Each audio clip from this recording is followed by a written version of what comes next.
Everybody, TC Bradley, host of God Made Millionaire TV, the hottest show on daytime television. And I've been waiting all week for you, yes, you, to stop on by and watch our show. And what a show we've got lined up for you today. Waiting on set, we have Michael Sipe. Michael is a former Navy officer and a pilot. He's an author, a business coach, and a strategy consultant. He helps companies double or even triple their revenues by using strategies that bring fun and joy to the workplace. So without any further ado, let's crack open the God Made Millionaire Bank Vault and let's activate some God-given dreams.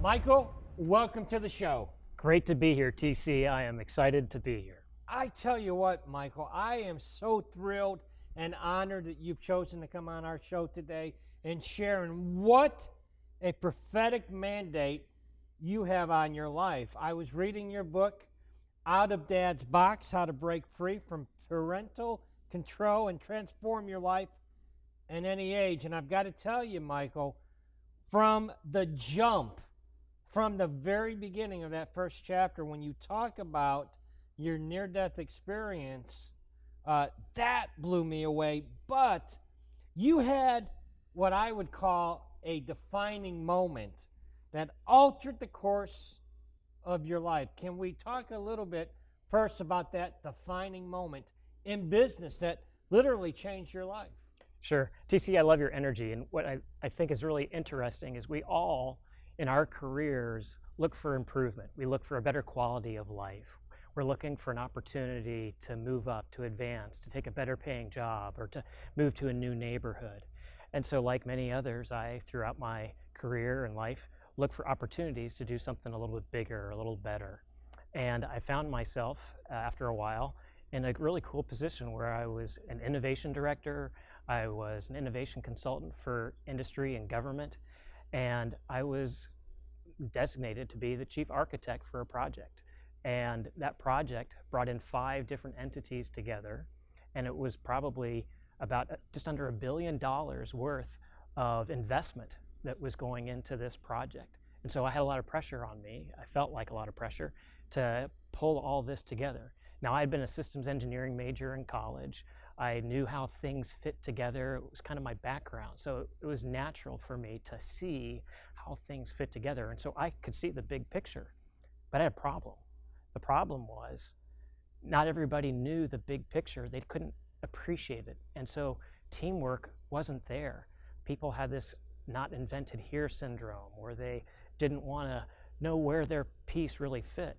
And so for months, we were struggling to try to bring everything together.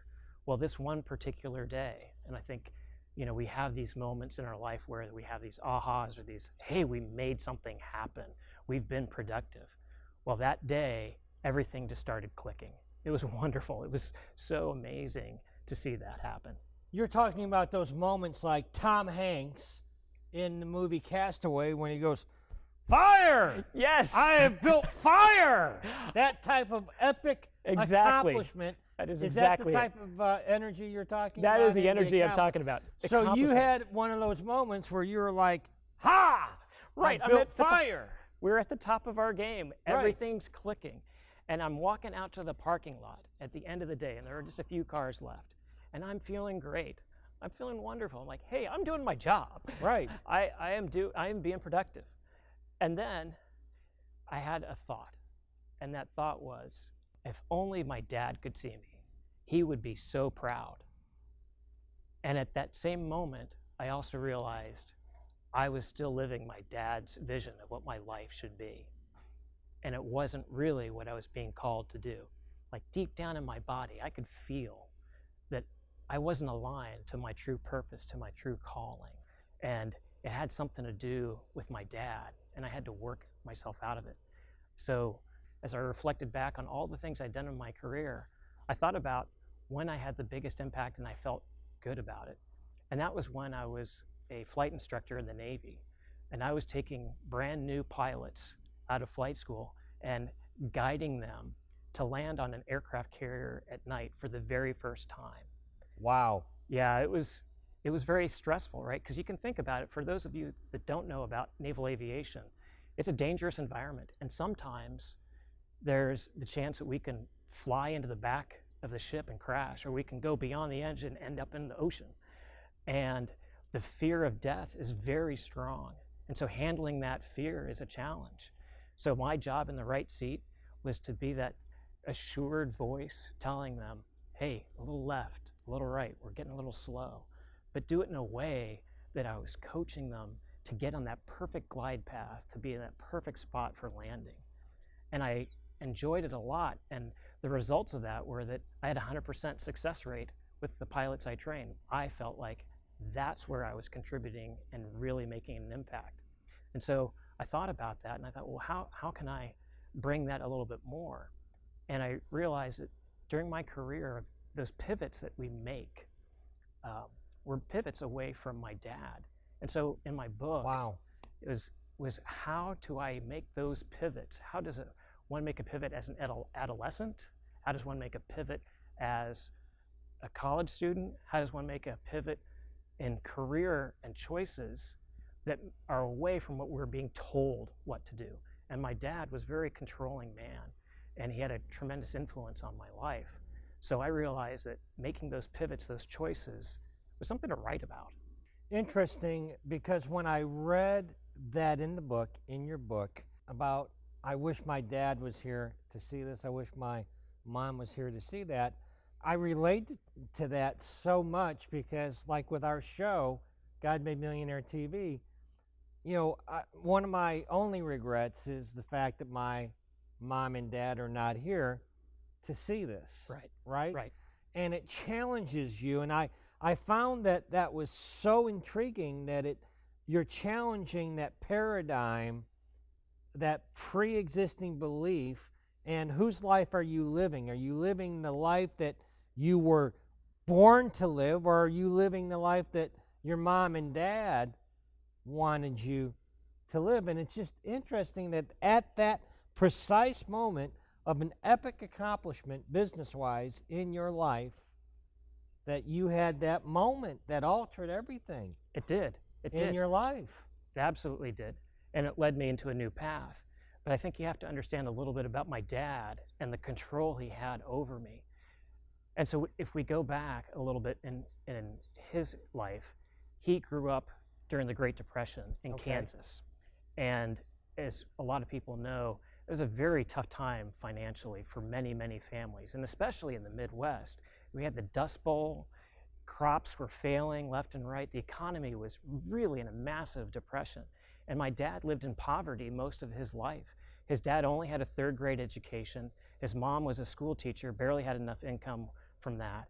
And they were always in a challenging situation financially, well below the poverty line. So the mindset you get from something like that is one of scarcity, one of lack. Right. It's natural. Like, why wouldn't you have that kind of thought process? And what he did to compensate for that was he had to control everything to the nth degree. He was a micromanager, and he was on top of every little thing. And it reflected in his approach. Well, and he was a naval officer and fought in World War II. He was a gunnery officer, and he got into electronics and aviation engineering stuff, but he was a naval ship driver. Wow. Yep.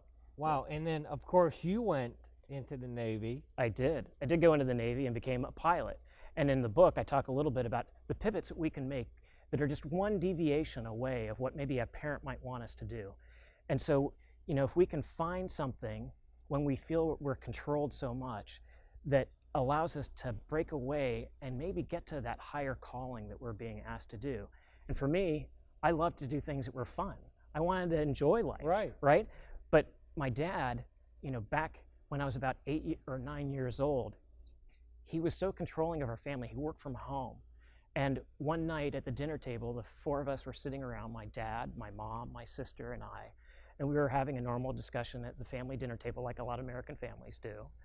And my dad started talking about drowning and how swimming and drowning was a potential thing and drowning was awful. Well, being 8 or 9, I wanted to tease my dad a little bit for whatever reason. And so I said, drowning's not bad. Well, that really got him angry. And he reached out and started to show me what drowning was like. And he started strangling me. And he was really angry, and he held on for much longer than he should have. I blacked out. I passed out. I fell to the table, apparently fell to the floor, and it was something very horrific for those in my family to see. But I wasn't there anymore. I was now in a void, a black space where there is no sound, there is no light, I had no body, but at the same time, I was conscious. And so what that taught me was that this 3D world, 5 physical sense world, isn't all that there really is.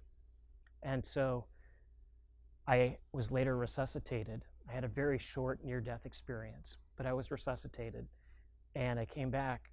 But the impact that had on the rest of my growing years and into my adult life was that my dad was the one in control. And he meant well. He was trying to do the right thing in his mind, but he was trying to control.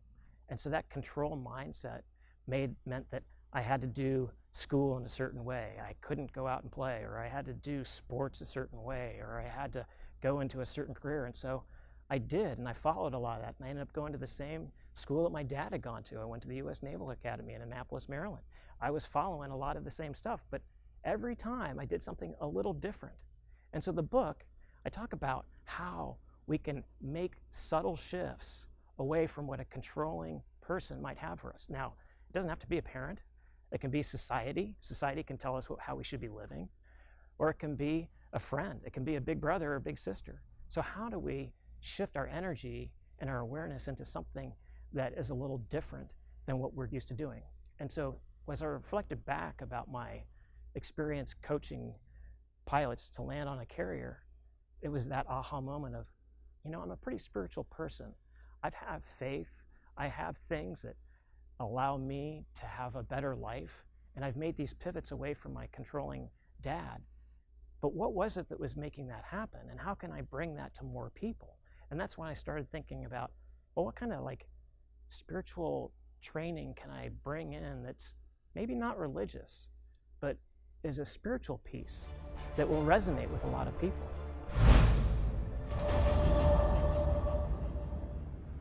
JL, I believe that God is going to raise up 1,000 God-made millionaires, at the least, through our God-made millionaire movement, with what we're doing, with our show, with our coaching services, with everything that we're doing at God-made Millionaire. But people need support along the way. So that's why we've created the God-made Millionaire Inner Circle. Right. God-made Millionaire Inner Circle is where you get the opportunity to get coaching and training by myself and T.C. Bradley. I've been mentored by T.C. Bradley for over 16 years, and I saw the need for having a coach. For 16 years, there's times where I procrastinated, there's times where I felt unmotivated and discouraged, and TC was there right by my side to give me the coaching and the mentoring that I needed to step up. And now it's your turn to get that same mentoring and coaching as well with the God-made Millionaire Inner Circle. JL, that's the number one request that we get is people want coaching, but they want affordable coaching. Right, and the God-made Millionaire Inner Circle will give them just that. And not only that, but the God-made Millionaire Inner Circle is very interactive. So it's not something where you just listen to us pontificate. You're actually going to get in the trenches with us, and we're going to put you on a hot seat and be able to look at your business and coach you and mentor you through your purpose. JL, what's pontificate mean? You're using big words. They know what it means. They can Google it. Hey, if you've been given a God-given dream, this is the place. If you're one of the 1,000 God-made millionaires that God is raising up in this season, you need to be a part of the God-made Millionaire Inner Circle.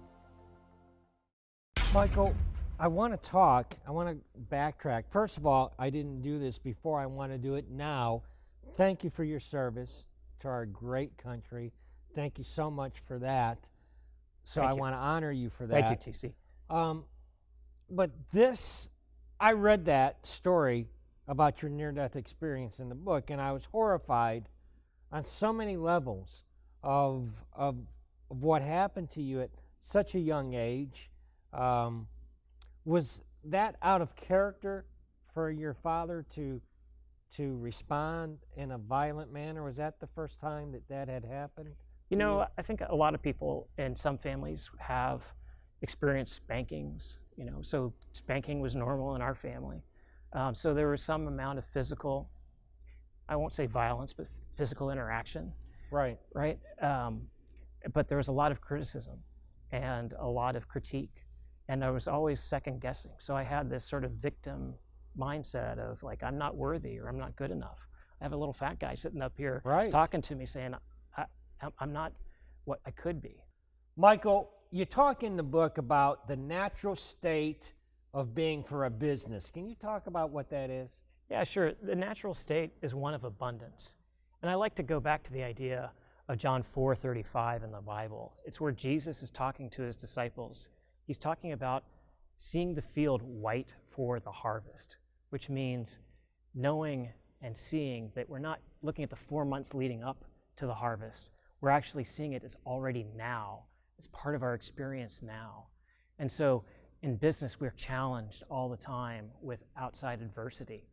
But we need to see that our business is fruitful now. And that is a mindset. It's a trust in a bigger power. And when we tap into that, we experience it more and more. And we see blessings and synchronicity showing up in our business that we didn't see before. What you're saying is if we can switch our focus and we can tap into this abundance that already is there for our businesses. Is that what you're saying? Absolutely, but it requires that trust and that mindset of knowing, of feeling deep down and inspiring the employees to feel that that's our natural state of business. And that's the result we're going to experience. Is that the natural state of business, abundance? It is. God's abundant. We are abundant because he has empowered us. And if you can tap into it, it'll change your life, change your business. You've become supernatural with your business. Right. How, right now, in our world, you're talking about this pivot that people are now doing.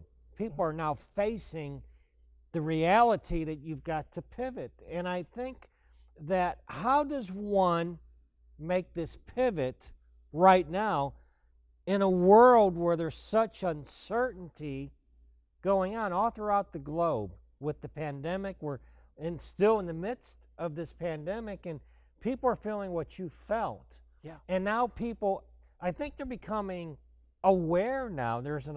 Would you agree that there's an awareness now that I have to pivot, or maybe I've been living in the shadow of somebody else's dream or somebody else's expectation? And you talk about this pivot, Yep. and you've got people at home going, that's me. I want to pivot into my true calling, my true purpose, my true God-given dream. And you're talking about this pivot, but I have to ask you, could you have pivoted when you did if you didn't forgive your dad? Did you forgive him, number one? Because in your book, I don't want to give it all away. I don't want to give it all away. You need to get this, by the way.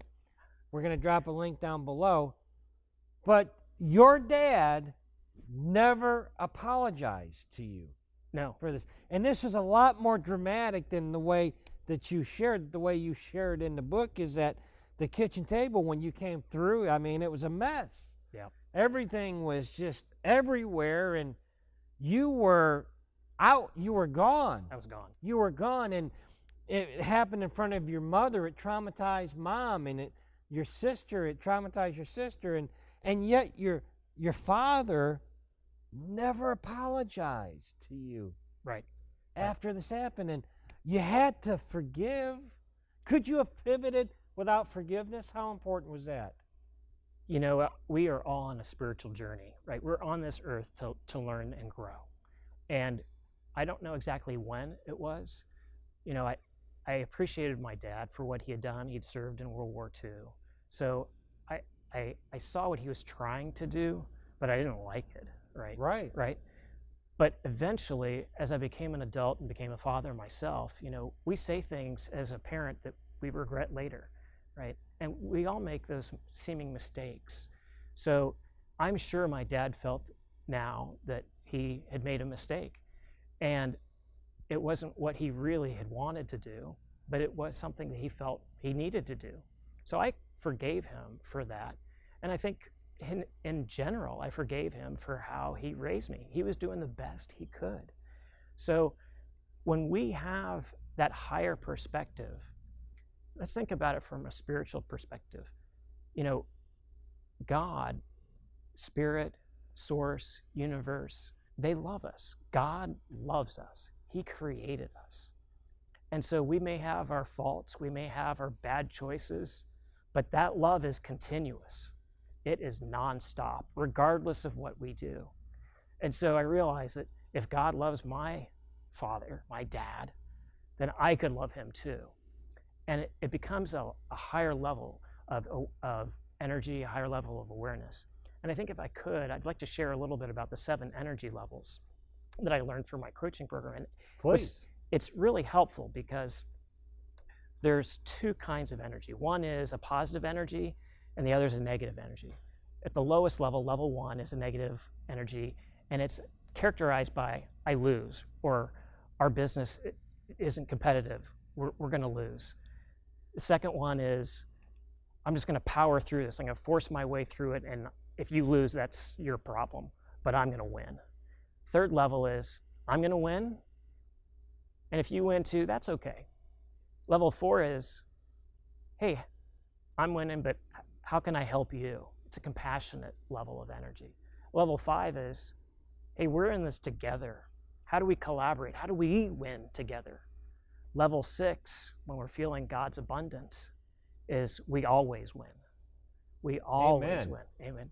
And then level 7, and this gets back to the forgiveness piece you're talking about, is it's not about winning. It's about how we play the game. How do we learn? How are we growing? And it's a higher level of awareness. And what happens is companies have better profits when they have a higher energy level. And it has a big impact. Michael, this energy awareness that you're talking about, it literally transformed your life, did it not? Oh, it totally did. And so when I was at that moment of trying to figure out, well, what do I do? Right. And I became aware of this energy piece. It, from a systems engineering perspective, it's like, that's the bridge. That's how we connect spirituality, connect intuition, connect a higher consciousness to our lives and to our business. And so when we have that higher level of inspiration, we can become more intuitive. Right. Is the gift of intuition, is that more developed in women than in men? Oh, I'm glad you asked me that question, TC. Right. Because I thought it was. It is not It's what true. I think. It's what I think. It's not true. Men, we are taught to be unemotional. We are taught to think logically. We are taught to think that we have to reason and figure out the best way and look at it that way. But the better approach, the more mindful consciousness, the more divine in consciousness, is one of thinking about how, not only logically, but emotionally. Before we go, please tell us a little bit more about your coaching program and who ideally contacts you for coaching. Yeah, so I'm looking to bring spirituality to the workplace. And the way we can do that in a non-denominational, non-religious way is to talk about what kind of energy, what kind of compassion, what kind of empathy, what kind of energy level are we at? And what we know is that when a workplace has collaboration, when people feel empowered, they feel valued, they know that they're integral, that their leadership values them. Right. Their revenue, a friend of mine did a study, their revenue grows 2 to 7 times when they feel like they are a part of something bigger. And that's a spiritual piece. It doesn't necessarily have to be religious, but it is a spiritual piece. So what I do is I bring that energy, I bring that holistic thought of how do I know my thoughts, my reasoning, my emotions, and my intuition, bring that into making better choices as a business leader. How do I know what target to go after? What kind of strategies to bring in? And so what I bring to my clients and help people with is how to do that, how to bring that higher energy. Who's your ideal client? Yeah, my ideal client, if you think about it, is there's over 30% of the public that is spiritual but not religious. Well, that's a part of our workforce. So how do we bring a leader in to resonate with them, to connect with those employees who want to feel like, hey, I'm a part of something bigger? And we can do that by bringing a better energy awareness and create an environment where people feel included, and those profits and those results start to skyrocket. Wow, wow. We're going to put a link down below for people to get in touch with you. Before you go, I want to invite you to do something really big, and that is close out our show speaking to the camera to over 200 nations, right now 93 million homes. Your message of hope and inspiration. So many people right now, you've got them so excited, Michael. They're looking to do this pivot in their life, and they need that hope, that encouragement for you. Sir, take your time and speak to over 200 nations. Thank you, TC.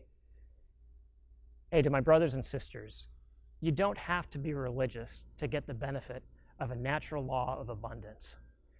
You know, there's this one secret ingredient, one key to help us do that, and that's trust. Trusting that there is a divine power, that there is something there that is eager, ready to send an army of angels to help us, to give us those right ideas, to move into that next space.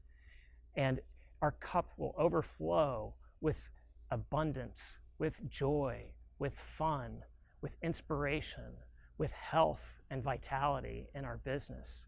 It can be a part of us, and all we have to do is trust in that bigger power that makes anything on earth seem puny. Michael, I loved having you here. Will you come back and see me again? I would absolutely come back, TC. Enjoyed it very much. All right. Thank you so much. Yeah.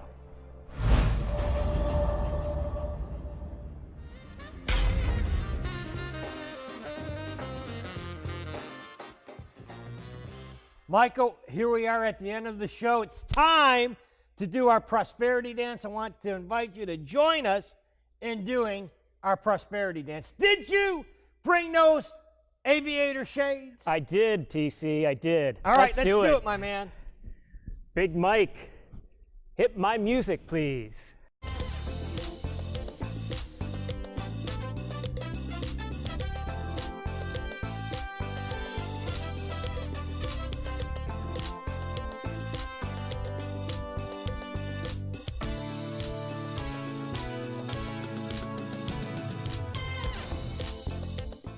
Hey everybody, T.C. Bradley, host of God Made Millionaire TV, and I'm honored and privileged to host the hottest show on TV, where each and every Sunday we feature God's people, faith-based entrepreneurs and leaders activating their God-given dream right before your very eyes. I want to encourage you that if you're somebody that God has given a God-given dream, I invite you to come on our set and activate your God-given dreams. Book a call with our producers and walk in your destiny